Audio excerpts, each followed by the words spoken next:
araw sa inyong lahat at maligayang paglahok sa ating misang Pilipino dito sa St. Dominic's Church. Ngayon ay ang dakilang kapistahan ng tatlong persona sa isang Diyos. Mga kapatid, ang pag-ibig ang siyang buklod ng ugnayan sa pagitan ng tatlong persona.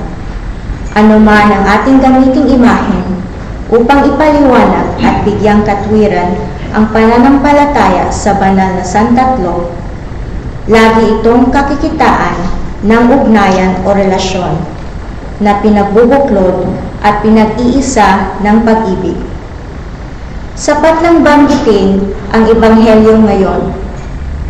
Gayon na lamang ang pag-ibig ng Diyos sa sanlibutan. Kaya ibinigay niya ang kanyang bugtong na anak. Manalangin tayo na sa pamamagitan ng Eukaristiyang ito, maging matatag tayo sa pag-ibig tulad ng santatlo, upang makamit natin ang buhay na payapa at naaayon sa kalooban ng Diyos Ama, Espiritu at ang Anak. Ang ating misa ngayon ay pangungunahan ni Father Mario Dorato. Ang ating choir ay ang El Shaddai.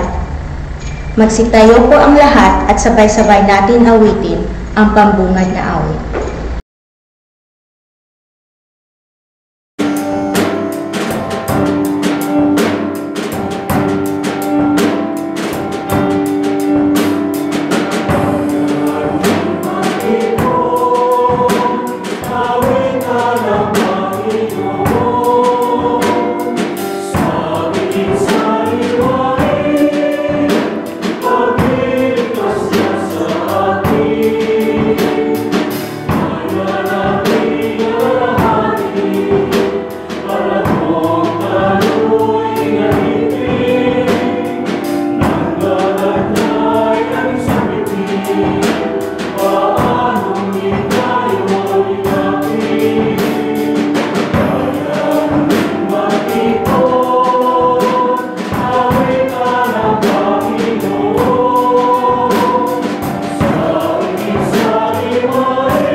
Isang mapagpalang araw po sa inyong lahat at sa misa pong ito na ating pinagdiriwang, isama po natin sa ating mga panalangin ang misang pasalamat din na Ray at Susan at para din po sa mga kaluluwa ni na Roberto Inigo, Lorenza Teves, Orlando Inigo, Danilo de Ocampo at Simeona Albino.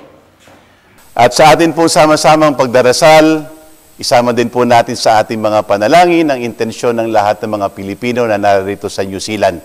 Sampu din po ng lahat ng mga tao na infected with coronavirus all over the world, lalong-lalo na din po sa atin sa Pilipinas. Kaya sa pagdiriwang na ito, na kung saan ang Diyos ay nasa ating piling, tayo po ay sama-samang magdiwang sa ngalan ng Ama at ng Anak at ng Espiritu Santo. Ang pagkapala ng ating Panginoong Jesucristo, ang pag-ibig ng Diyos Ama at ang pakikipagkaisa ng Espiritu Santo naway sumainiyong lahat. Mga minamahal na mga kapatid, upang tayo ay maging marapat na makiisa sa pagdiriwang, isipin at pagkisihan po natin ang ating mga nagawang kasalanan at humingi tayo ng kapatawaran sa ating butihing Panginoon.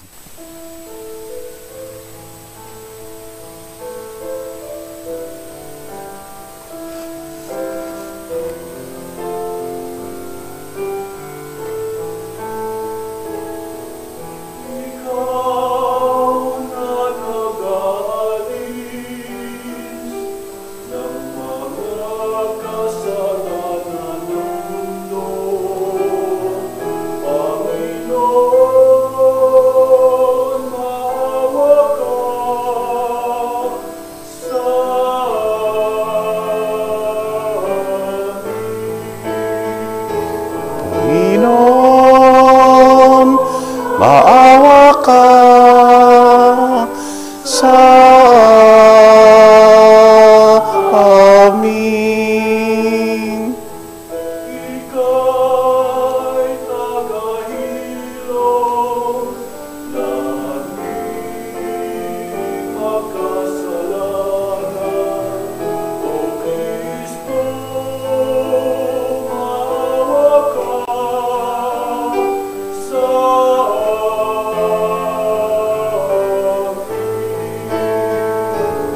Kristo,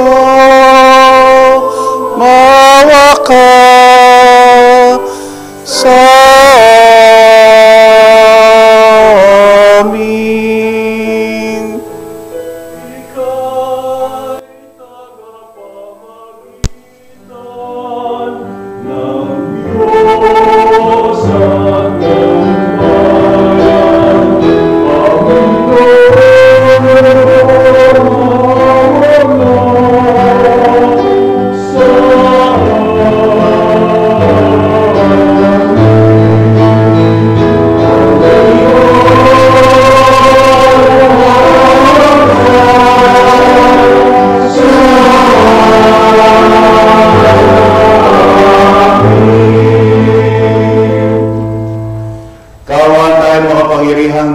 Patawarin tayo sa ating mga kasalanan at patnubayan tayo sa buhay na walang hanggan. Amen.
Ama naming makapangyarihan, sa iyong pagsusugo sa salitang Diyos na totoo at maaasahan, at sa pagbibigay mo ng Espiritu nagpapabanal sa sanlibutan, ipinahayag ang iyong kahiwagaang dakila sa sangkatauhan.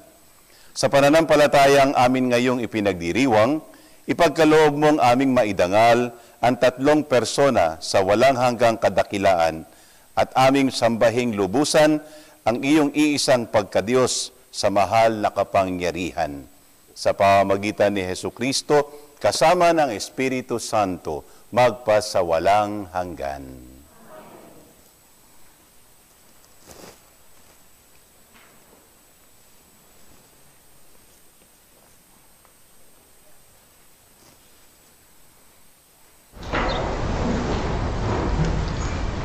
Pagbasa mula sa aklat ng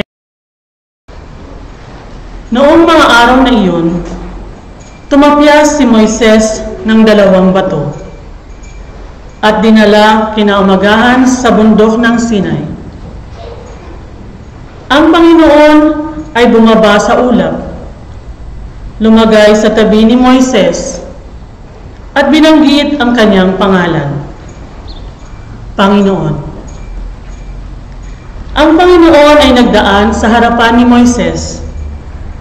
Sinabi niya, "Akong Panginoon ay mapagmahal at maunawain. Hindi ako madaling magalit. Patuloy kong ipinadarama ang aking pag-ibig at ako'y nananatiling tapat."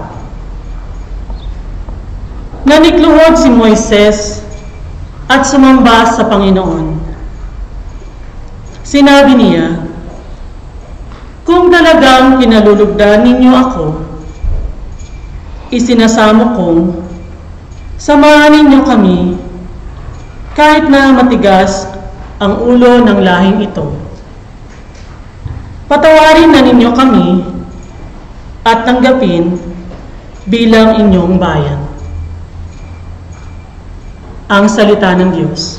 Salamat sa Diyos.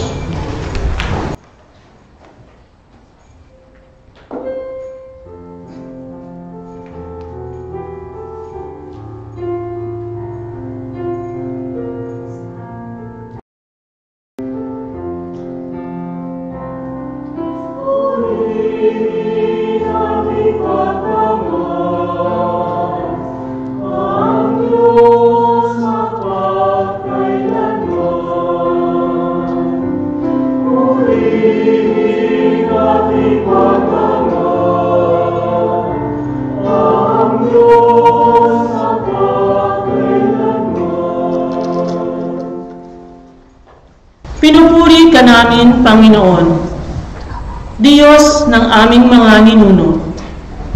Karapat-dapat kang ipagdangal at dakilain magpakailanman. Purihin ang iyong banal at maluwalhating pangalan, nararapat purihin at ipagdangal magpakailanman.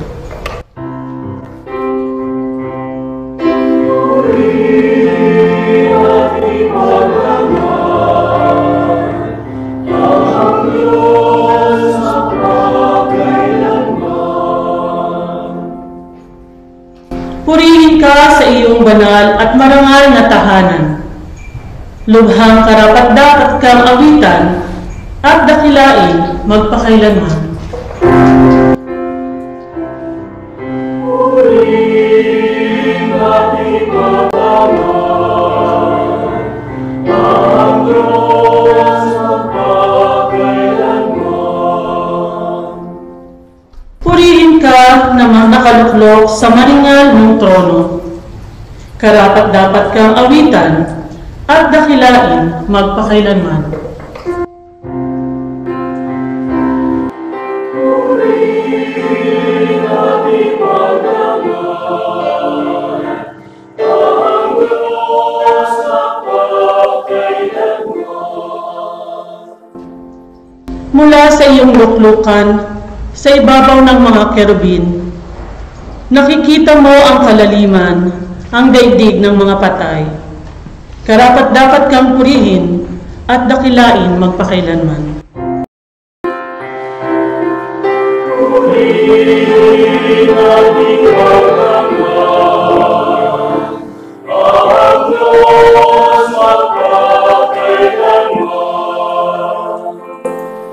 Purihin ka sa buong sangkalangitan, karapat-dapat kang awitan, at dakilain magpakailanman.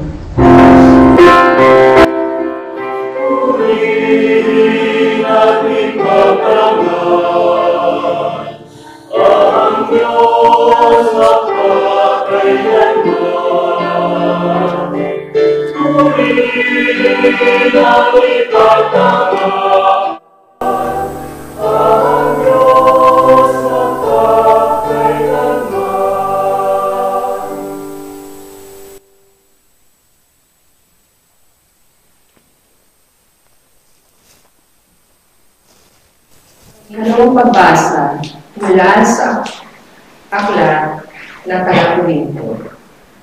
Mga kapatid, sikapin ninyong maging ganap at sundin ninyo ang mga payo ko. Magkaisa kayo at mamuhay ng payapa, sa gayon, sa inyong Diyos ng pag-ibig at kapayapaan. Magbagian kayo bilang magkakapatid. Magkakapatid kay Kristo, kinukumusta kayo ng lahat ng mga kapatid ng simbahan. Naway, sumainyong lahat ang pagpapala ng Panginoong Heso Kristo, ang pag-ibig ng Diyos at pakikipag-isa ng Espiritu Santo. Ang salita ng Diyos. Salamat sa Diyos.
Sumainyo ang Panginoon.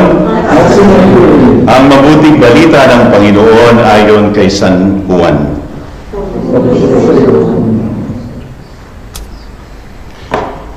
Gayon na lamang ang pag-ibig ng Diyos sa sanlibutan, kaya ibinigay niya ang kanyang buktong na anak, upang ang sumampalataya sa kanya ay hindi mapahamak, kundi magkaroon ng buhay na walang hanggan. Sapagkat sinugo ng Diyos ang kanyang anak, hindi upang hatulang maparusahan ang sanlibutan, kundi upang iligtas ito sa pamamagitan niya. Hindi hahatulang maparusahan ang nananampalataya sa bugtong na anak ng Diyos. Ngunit hinatulan ng parusahan ang hindi nananampalataya sa Kanya. Mga minamahal mga kapatid, ang mabuting balita ng Panginoon.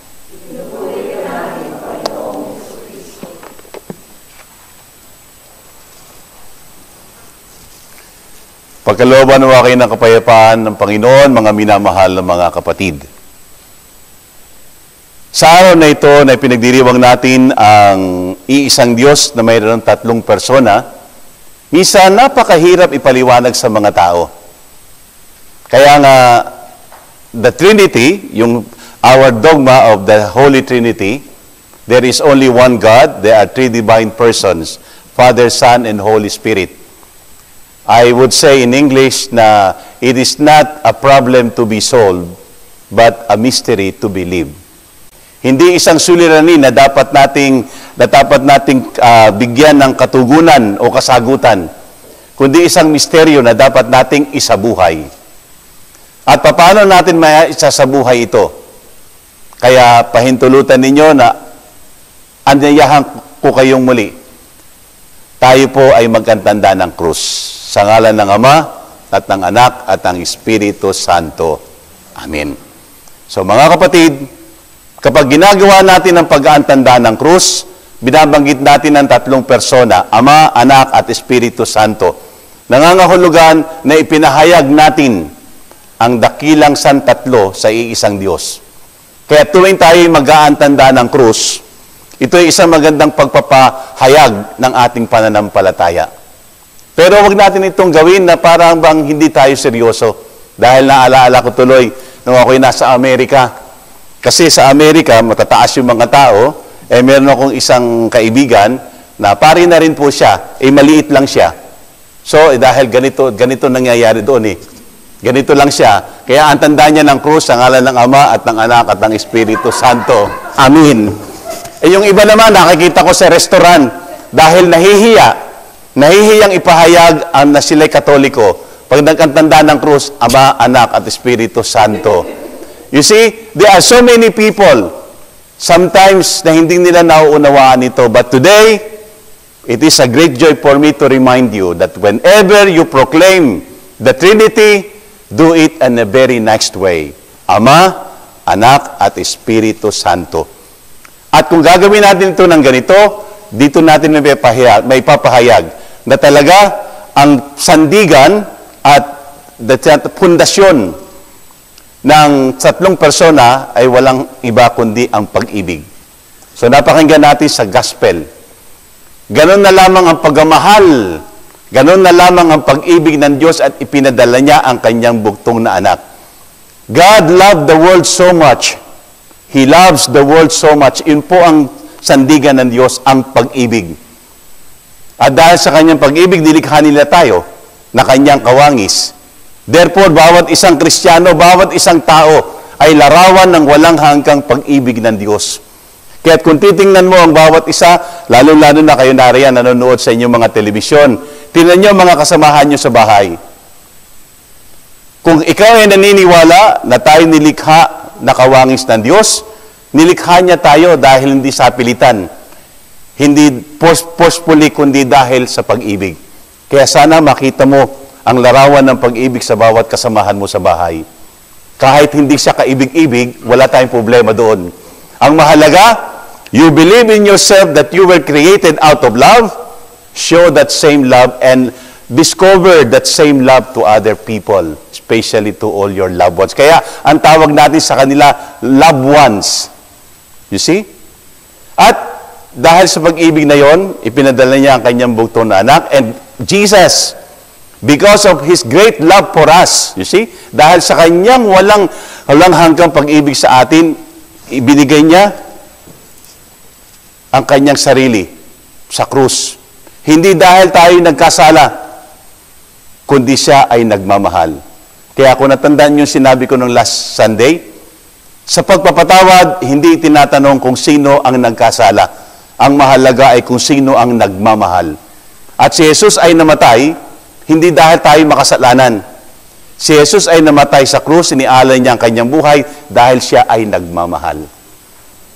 Ang kanyang walang hanggang pag-ibig ang sanging dahilan kung bakit niya ginawa ang lahat ng ito. At pag-akyat niya sa langit, last Sunday, ipinagdiwang natin ang kapistahan ng kaarawan ng simbahan, ang pagkapadala ng Espiritu Santo. Dahil sa pag-ibig ng Diyos at ng Ama at ng Anak, naroon ang Espiritu Santong ibinigay sa atin. At ipinadala niya sa atin ang Espiritu dahil sa kanyang walang hanggang pag-ibig at pagmamahal sa atin. At isa, di ba? Isa sa mga regalo o isa sa mga bunga ng Espiritu Santo, kauna-unahan, charity, love, pagmamahal, joy, peace, humility, self-control, kindness, goodness. At lahat ng ito ay pinagkaloob sa atin. Iisa ang dahilan. Dahil ang Diyos ay pag-ibig. Kaya tuwing mapapakinggan natin, lalo na yung mga kakantay siguro ng choir mamaya, Diyos ay pag-ibig. let us always remember those words na dahil sa walang hanggang pag-ibig ng Diyos, tayo'y narito. Nalikha tayo dahil sa pag-ibig. At dahil sa pag-ibig na rin yan, ang kanyang hamon sa ating lahat ay simple lamang. Hanapin ninyo, ipadama ninyo, at ipahayag ninyo, at ibahagi ninyo ang inyong sarili dahil kayo ay nagmamahal. Ganito rin po ang ginagawa ko. Sa pagdiriwang ko ng banal na misa, inihiling ko sa Diyos lagi, Lord, help me that whenever I say the Mass, that will be my first and my last. And help me to offer the Mass with such great love. Sapagkat kapag ibinigay mo ang iyong sarili ng buong pag-ibig, ng buong pagmamahal, ng buong buo, there are no rooms for frustration. When you give your best and do your best with love, there are no rooms for frustrations. Ganon din sa mga mag-asawa, sa mga mag-anak, na kahit anuman ang nagawang kasalanan, anuman ang nagawang pagkakamali ng mga mahal mo sa buhay, kung ikaw ay tunay na nagmamahal, mauunawaan mo siya. At diyan ko nakikita kalimitan ang papel na ginagampanan ng mga magulang, especially ng mother. Sorry na lang sa mga tatay, ha? Pero the mother, that's why the mother knows best. Because alam niya kung ano ang damdamin at saloobin ng isang tao dahil siya ay nasa kanyang sinapupunan for 9 days. Very good. Nakikinig talaga kayong lahat. 9 months. Okay. Thank you. 9 na buwan, dinala niya sa sinapupunan ang kanyang agbata. Kaya alam niya ang dahilan ng pag-ibig. At kayo na rin. I couldn't explain more about love. But I know love could be expressed in so many different ways. But the good thing is, mga kapatid, ang pinakamaganda, ang punot dahilan kung bakit tayo narito, dahil mahal tayo ng Diyos. Iniibig niya tayong lahat. Kaya sana, suklian din natin ng iba yung pag-ibig, ang kanyang pagmamahal sa atin. At sa pagkapatuloy ng ating banal na misa, ialay natin ng buong buo ang ating sarili. Sabi nga ni Mother Teresa, at babagitin ko itong muli, we cannot do great things, but we can do simple things with great love. At sana gawin din natin ito. Wala tayong magagawang maganda o dakila, pero sa paggawa natin ng mga simpleng bagay, ng mayroong dakilang pag-ibig, ito ay magbubunga ng napakaganda. Pagpalain nawa tayong lahat ng Panginoon, at sa misa na ito, naway muling ibuhos sa atin ng Diyos ang kanyang walang hanggang biyaya.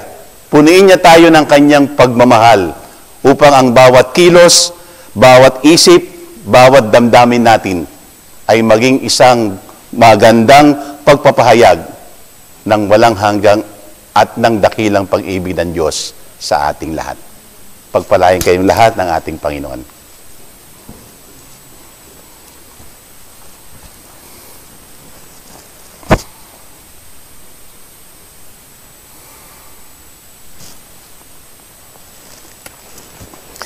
So mga kapatid, ipahayag po natin ngayon ang ating pananampalataya.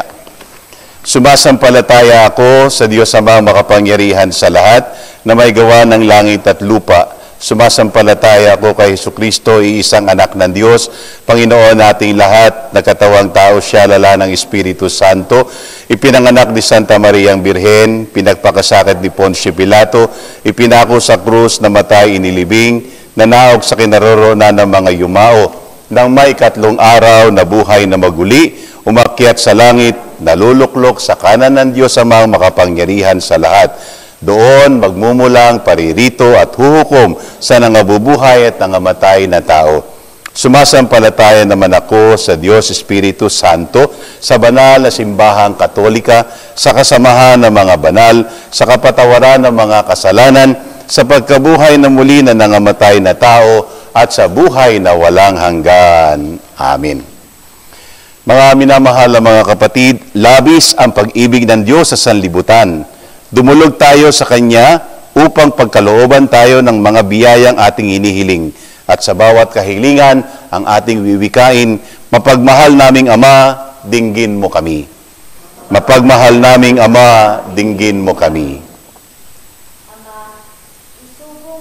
sa simbahan ang iyong Espiritu upang sa pamamagitan ng kanyang biyaya ay lumago kami sa pag-ibig sa bawat isa. Manalangin tayo. Mapagmahal namin Ama, tingin mo kami. Ama, isugo mo ang Espiritu Santo, ang Paraklito, sa mga pinuno ng simbahan at ng pamahalaan upang pamumunuan ang inyong sambayanan ng may katapatan. Manalangin tayo. Mapagmahal namin Ama, tingin mo kami. Ama, tulungan mo ang aming naliligaw ng landas, ang mga may sakit, ang mga nalulumbay, at ang lahat ng mga nagdurusa. Manalangin tayo. Mapagmahal namin Ama, tingin mo kami. Banal na Espiritu, gabayan mo ang aming pamayanan sa pagkakaunawaan at pagkakaisa. Masalamin nawa ang kapayapaang dulot mo sa araw-araw naming pamumuhay. Manalangin tayo. Mapagmahal namin Ama, tingin mo kami.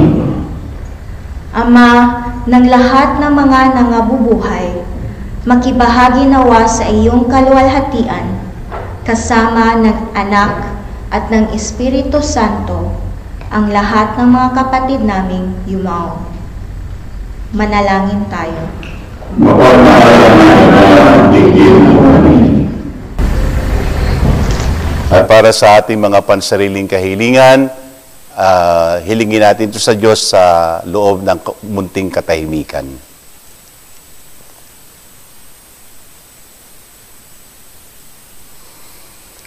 Ama, isinugo mo ang iyong salita upang ipamahagi sa amin ang katotohanan at ang iyong Espiritu upang pabanalin kami. Tulungan mo kaming sambahin ka, tatlong persona sa iisang Diyos, sa pagpapahayag at pagkasabuhay ng aming pananampalataya sa iyo. Hinihiling namin ito sa pamamagitan ni Kristong aming Panginoon.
Manalangin kayo mga minamahal mga kapatid upang itong ating paghahain ay kalugdan ng Diyos amang makapangyarihan.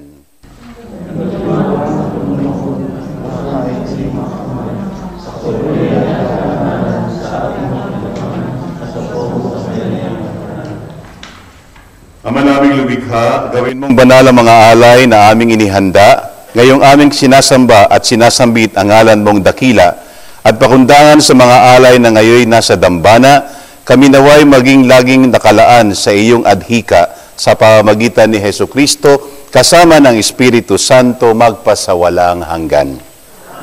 Sumayin niyo ang Panginoon. Itaas sa Diyos ang inyong puso at diwa. Pasalamatan natin ang Panginoong ating Diyos. Ama naming makapangyarihan, tunay ang marapat na ikaw ay aming pasalamatan. Kaisa ng iyong anak at ng Espiritu Santo, ikaw ay iisang Diyos na pinapanginoon ng mga tao. Ang iyong anak at Espiritu'y di na iba sa pagka-Diyos mo, anupat kahit tatlo'y iisang Diyos na totoo. Ang kadakilaan mong ipinahihiwatig upang aming panaligan ay siya rin naming sinasampalatayanan tungkol sa iyong anak at Espiritong banal.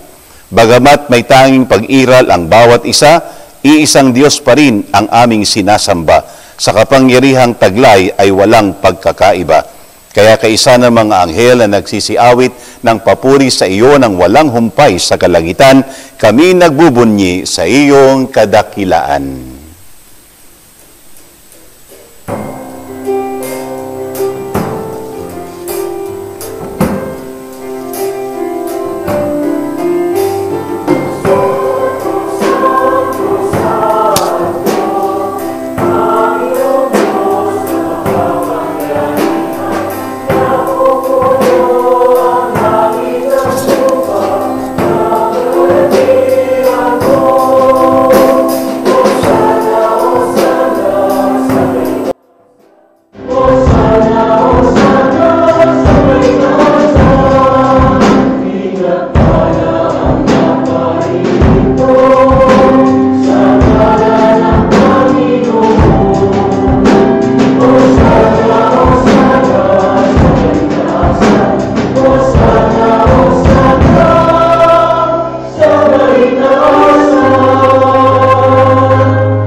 Ama naming banal, ikaw ang bukal ng tanang kabanalan, kaya't sa pamagitan ng iyong Espiritu, gawin mong banal ang mga kaloob na ito upang para sa amin maging katawan at dugo ng aming Panginoong Hesu Kristo. Bago niya pinagtiis ang kusang loob na maging handog, hinawakan niya ang tinapay, pinasalamatan kaniya, pinaghati-hati niya iyon, iniabot sa kaniyang mga alagad at sinabi, "Tanggapin ninyong lahat ito at kanin. Ito ang aking katawan na ihahandog para sa inyo."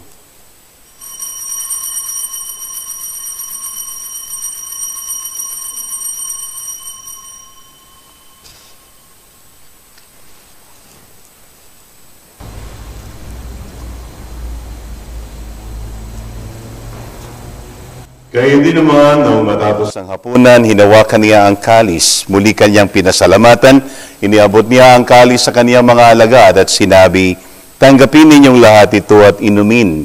Ito ang kalis ng aking dugo, ng bago at walang hanggang tipan. Ang aking dugo na ibubuhos para sa inyo at para sa lahat sa kapagpapatawad ng mga kasalanan. Gawin ninyo ito sa pag-alala sa akin."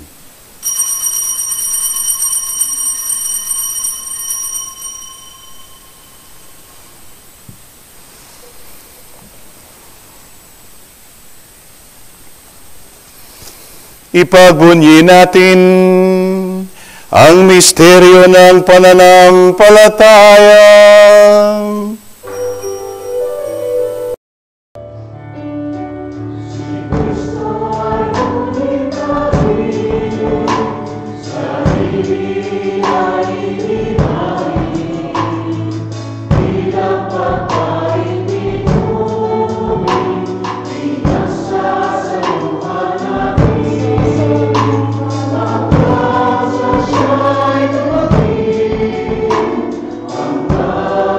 Shine.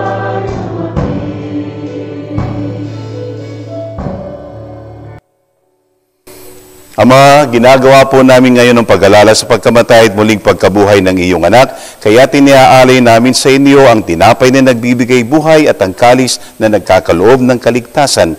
Kami po'y nagpapasalamat dahil kami iyong minarapat na tumayo sa harap mo para maglingkod sa iyo. Isinasamo po namin kaming magkasalo-salo sa katawan at dugo ni Kristo ay mabuklod sa pagkakaisa sa pamamagitan ng Espiritu Santo. Ama, lingapin mo po ang iyong simbahang laganap sa buong daigdig. Puspusin mo kami sa pag-ibig, kaisa ni Francisco na aming Papa, ni Patricio na aming Obispo, si Miguel na kanyang katulong na Obispo, ang Tanang Kaparian at ang iyong sambayanang Kristiyano. Alalahanin mo po rin ang aming mga kapatid na nahimlay na sina Danilo de Ocampo, Roberto Inigo, Lorenza Tevez, Orlando Inigo at Simeona Albino. Noong sila'y binyagan, sila'y nakaisa ni Kristo sa pagkamatay, ngayong sila'y pumanaw, naway makaisa sila ni Kristo sa pagkabuhay. Alalahanin mo po rin ang mga kapatid naming nahimlay nang may pag-asang sila'y muling mabubuhay, gayon din ang lahat ng mga pumanaw. Kaawaan mo po sila at patuloyin sa iyong kaliwanagan.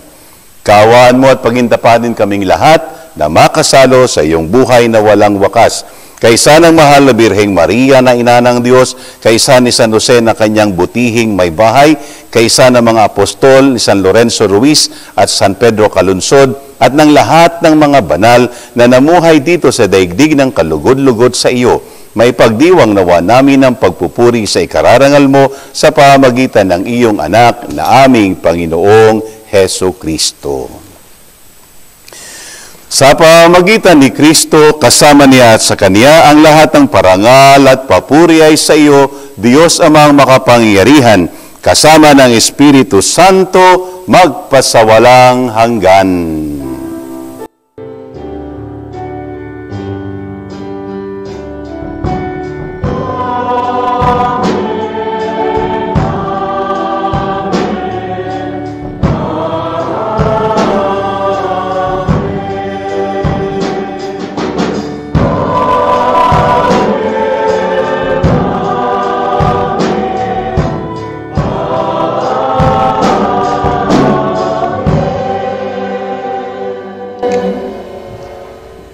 Mga minamahal mga kapatid, bilang isang bayan ng Diyos, ngayon po ay buong puso nating awitin ang panalangin na itinuro ng ating Panginoong Heso Kristo.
Hinihiling namin kami iadya sa lahat ng masama, pagkalooban ng kapayapaan araw-araw, iligtas sa kasalanan at ilayo sa lahat ng kapahamakan, samantalang aming pinananabikan ang dakilang araw ng pagpapahayag ng tagapagligtas naming si Heso Kristo. Sa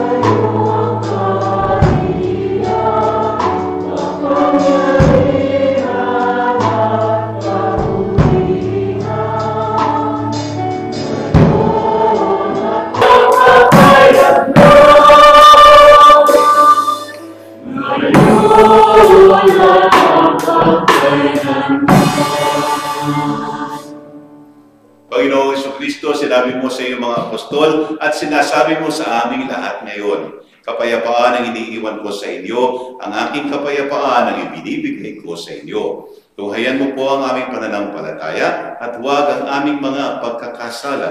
Pagkalooban mo po kami ng kapayapaan at pagkakaisa ayon sa iyong kalooban, kasama ng Espiritu Santo, magpasawalang hanggan. Amen. Ang kapayapaan ng Panginoon ay laging sumainyo. At sumayin. Ngayon, magbigayan po tayo at mag-angat ng kapayapaan sa isa't isa.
Mga minamahal na mga kapatid, narito si Kristo ang Panginoon na sa ating laging nagmamahal. Siya rin ang kordero ng Diyos, nag-aalis ng mga kasalanan ng sanlibutan. Mapapalad ang mga inaanyayahan sa kanyang piling. Panginoon, Hindi mo karapat-dapat na magpatuloy sa iyo, ngunit sa isang salita mo lamang ay gagaling na ako.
Espiritual na komunyon. O Jesus ko, naniniwala ako na ikaw ay tunay na naririyan sa banal na sakramento. Minamahal kita ng higit sa lahat at ninanais ko na ikaw ay tanggapin sa aking kaluluwa. Bagamat sa sandaling ito ay hindi kita matatanggap sa paraang sakramental, pumarito ka man lamang sa aking puso sa paraang espiritual. Tinatanggap kita na ikaw na naririto at buong puso ako nakikipag-isa sa iyo. Huwag mong pahintulutan, ako'y mapahiwalay sa iyo. Amen.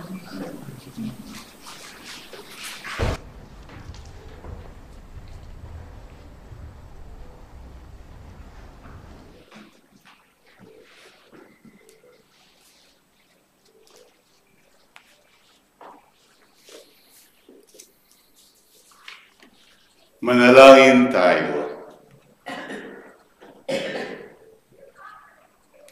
Ang malaming mapagmahal, mapakinabangan nawa ng aming buong katauhan ang pagtanggap namin sa mga banal na pinagsaluhan at ang aming pagsamba ng may pananampalatayang lubusan sa tatlong persona ng iisang Diyos lamang sa pamamagitan ni Jesucristo kasama ng Espiritu Santo magpasawalang hanggan. Amen.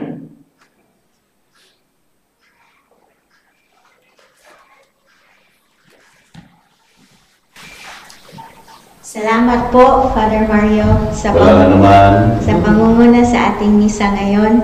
Salamat din sa ating choir na ang El Shaddai. At sa susunod na linggo, baka maaari na po tayong magkaroon ng Filipino Mass sa Balmoral. Abangan lang po ang announcement sa ACFC website or sa ACFC Facebook page.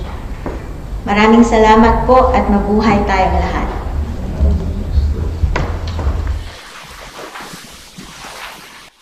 So, naging kaugalian po na po yun kung kayo nakikinig sa nanonood sa inyong telebisyon na sa ngalan ng tatlong persona, tatlong bagay po ang gusto ko pong i-share, ibahagi. Una, sa lahat po ng mga mayroon pa rin pong karamdaman, mga tawag dito, nalulungkot, or sabihin natin, iba't ibang mga sakit, hindi lang po ng COVID-19. Okay? So tandaan po natin yung sinabi ni Padre Pio. Pray, hope, and don't worry. Manalangin, umasa, at wag alinlangan o wag mag-alala. Very good. Wag mag-alala dahil totoo po yun. God knows everything. So worry is useless. Ang pag-alala ay walang kabuluhan. Sa halip, tayo po'y laging umasa, manalangin, at tandaan po natin na ang Diyos ay laging kapiling natin sapagkat siya ay Diyos ng pag-ibig. Pangalawa, marami nagtatanong, Father, anong ginawa mo noong lockdown? Sabi ng doktor ko, nag-increase ako ng 10 kilos. Okay? And then, siyempre, yung katulad ng ginagawa ng isang pari, magdasal, pero ako po, kalimitan, ay pagkatapos ng prayer, mas marami po yata ang panahon po ng ginugol sa panonood ng telebisyon. Disney Channel, Netflix, Sky Cable, TFC, wow! Napunod ko po yata lahat. But the bottom line po is, our life should be moved forward. Maraming nangyaring hindi magaganda sa panahon po ng lockdown. Pero marami din po nangyaring magaganda. So let us concentrate on the positive one. And let us move our life forward. Because happiness is always a choice. Hindi po ito dumarating na parang bulalako lamang. We have to choose the joy, the positive attitude, and the good things that will come into our lives. At saka, do this dahil tayo ay nagmamahal. And ang pangatlo, naalala ko yung kwento ng isang ateista. Dahil naglalakad siya sa isang gubat at tahimik. Pero maya-maya, nakarinig siya ng kaluskos sa likod niya at nakita niya 7-foot bear or oso sa Tagalog. 7-foot na oso. Nakita siya, hinabol siya. So tumakbo yung ateista. At sa kanyang pagtakbo, nung malapit na siyang abutan ng oso, sabi niya, "Oh God! Oh God! Panginoon ko!" Biglang huminto yung oso. Nag-freeze. At tuwang-tuwa siya. And then, pagkatapos isang liwanag, ang biglang nagpakita sa kanya at nagsalita sa kanya. Ikaw ay ateista, hindi ka naniniwala sa Diyos, pero bakit mo tinawag ang pangalan ko? De sabi ng ateista, well, hindi ibig sabihin na kahit tinawag ko ang pangalan mo, Diyos, ay naniniwala na ako sa iyo. Palagi ko, hindi pa rin ako naniniwala sa iyo, pero kung talagang Diyos ka, gawin mo na lamang Kristiyano itong oso na ito. So, pagkatapos ng panalangin niya yon, nawala ang liwanag, dumating ang talagang moment, nakita niya yung oso, sa kanyang pagtataka, yung oso biglang tumayo.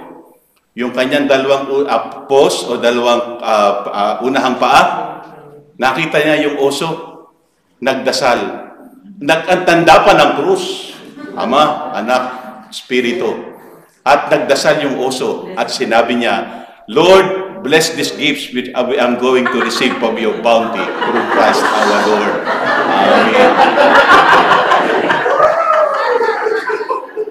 Mga minamahal na mga kapatid, kung ang Diyos ay pag-ibig, ang panalangin, ang isa sa pinakamagandang paraan kung paano tayo makikipag-ugnayan sa Kanya. Kaya sana po, panatilihin po natin ang ating pagdarasal, hindi lamang para tayo humingi sa Diyos, kundi upang tayo magpasalamat, magpuri, sumamba, at hilingin ang mga bagay na kinakailangan, hindi lang ng pansariling natin, kundi sa mga tao, sa ating mga kapwa, at lalo-lalo na po sa buong daigdig. Salamat po sa pagdalo nyo ng banal na misa, kahit sa television man lamang. At sana po, tulad na sinabi ni Dimple, sana po next Sunday, doon na po tayo sa Balmoral makapag-daos ng banal na misa. At sana po magkita-kita tayo muli sa susunod po nating pagdiriwang. Tumayo po tayo na. Sumainyo ang Panginoon at pagpalain kayong lahat na makapangyarihang Diyos, Ama, Anak at Espiritu Santo. Amen. Umayo kayo, taglayang kapayapaan at pag-ibig ni Kristo. Salamat sa Diyos. Palakpakan po natin ang Diyos.